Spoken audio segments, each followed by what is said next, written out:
நடிகர் விஜய் அரசியலில் நுழைந்துள்ளார். தமிழக வெற்றி கழகம் என்று தனது கட்சிக்கு பெயர் சூட்டியுள்ளார். இது கட்சி ஆரம்பிச்சிட்டாரா?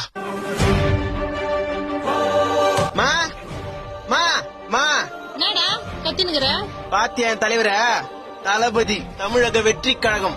ஆமா, கட்சி ஆரம்பிச்சிருக்காரு. அதுக்கு உனக்கு எனக்குனாவா? மா பாத்து பேசு. நான் ஒரு அப்கமிங் எம்எல்ஏ.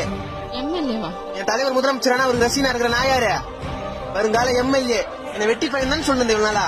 இன்னும் கொஞ்ச நாள்ல பாரு, ஃபார்ச்சுனர் கார்ல தான் வருவேன், ஃபார்ச்சுனர் கார்ல தான் போவேன், ஒயிட் அண்ட் ஒயிட்ல தான் சுத்துவேன். மீறி ஏதாவது பேசினா உங்க கைட்ட மாட்டி என் கட்சி ஆளுங்க வச்சு குத்துவேன். ஆமா, எப்ப பாரு நீ என்ன தண்ட சோறு தான் திட்டுவ. இன்னும் கொஞ்ச நாள்ல டெய்லி மக்களுக்கு இலவசமா சாப்பாடு கட்சி ஆபீஸ் ஓபன் பண்றேன்.